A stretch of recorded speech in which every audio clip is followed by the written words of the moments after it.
From flipping burgers to a $60 million net worth, the Chris Rock story. Before we start, I would like you to hit that red subscribe button so that you never miss out on any of our videos. Hey guys, what's up? Welcome back to UpTech. Saturday Night Live and early success in the movies.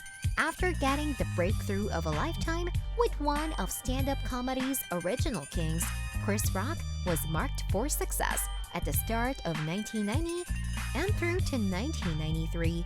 Chris became a cast member of the famous comedy sketches that made other comedians like Jim Carrey and Adam Sandler legends in their field. Saturday Night Live, or SNL. It was during his time at SNL that he created a lifelong bond with other dynamic comedians Adam Sandler, Chris Farley, Rob Schneider, and David Spade, a union which became known as the Bad Boys of SNL. They formed such a tight bond that they often starred together in films such as in Grown Ups. With his fame rising on SNL, it wasn't long before the vivacious comedian was offered another movie role in 1991's New Jack City, starring Wesley Snipes, Ice-T, Alan Payne, and Mario Peebles. The film remained a classic drug kingpin movie and portrayed Chris as a crack addict turned informant, Pookie. Despite being praised years later for the legendary acting of its cast, New Jack City grossed $47.6 million worldwide. The 1990s turned out to be a busy year for Chris as more movies landed in his lap, showcasing him as the lead character. After New Jack City, he starred again with Eddie Murphy in Boomerang in 1992. In 1993, after being let go from SNL, he co-wrote his own comedy film named CB4 on a budget of $6 million, which then grossed roughly $18 million. Although Chris and the late Charlie Murphy starred in the film, there were also cameos by Ice-T, Ice Cube, Halle Berry, Thomas Davidson, and Shaquille O'Neal. Then, he starred with his longtime comedy pal, Chris Farley, in Beverly Hills Ninja in 1997, which grossed $31.5 million. By the following year, he hit the jackpot with his role as Detective Lee Butters in Lethal Weapon 4 in 1998 alongside Mel Gibson, Danny Glover, Jet Li, and Joe Pesci, grossing over $285 million at the box office. Stand-up comedy projects. In addition to movies, the comedy Bad Boy also made waves with his appearance on HBO comedy specials such as Big Ass Jokes in 1994 and Bring the Pain in 1996, for which he earned 2 Emmy Awards, solidifying himself as one of the comedy's greatest. He reprised his appearance on HBO in 1999 with Bigger and Blacker and Never Scarred in 2004, being dubbed the funniest man in America by Time and Entertainment Weekly.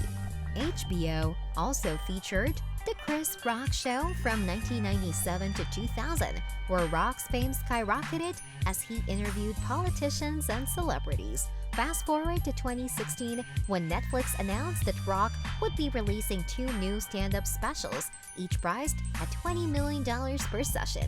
The first special hit on the Netflix screens in 2018, titled Chris Rock Tambourine, marked his first stand-up concert in 10 years. Continued success in the 2000s. Chris Rock expanded his movie horizon even more in the 2000s and beyond with a list of career-building films, beginning with Down to Earth in 2001, which Rock wrote himself. The comedy grossed $71.2 million and featured actors such as John Cho, Eugene Levy, Wanda Sykes, and Regina King. Shortly after, in 2003, he directed and starred in Head of State, which barely broke even against a $35 million budget, and again in 2007 with I Think I Love My Wife, which grossed $13.2 million at the box office and starred Kerry Washington, Gina Torres, and Steve Buscemi. He would also take on a lead role in Bad Company beside Anthony Hopkins in 2002, grossing $66 million worldwide. Around the same time, he was featured in The Longest Yard in 2005, opposite his partner in comedy, Adam Sandler. and featured Tracy Morgan, Terry Crews, rapper Nelly, and former NFL player Michael Irvin. The film grossed $191 million globally. Also in 2005, Rock teamed up with DreamWorks Studios for the animated franchise Madagascar and was the voiceover for Marty the Zebra. In total, all three Madagascar animations grossed $2.2 billion at the global box office, making it the sixth highest grossing animated movie of all time. Further movie milestones of Chris Rock include the 2010 black comedy Death at a Funeral, Grown Ups in 2010, What to Do When You're Expecting in 2012 with Cameron Diaz and Jennifer Lopez, and the 2014 comedy film Top 5. Most recently in 2021, Rock dabbled in the horror genre in the ninth installment of the Saw franchise, Spiral, where he had a leading role. The horror film grossed $40.6 million against a $20 million budget. Real Estate Ventures, the volume of movie projects, both as an actor and as a writer-director, has been impressive, to say the least, for Chris Rock. But apart from films, he has also enjoyed success as a television producer with Everybody Hates Chris, which began airing in 2005.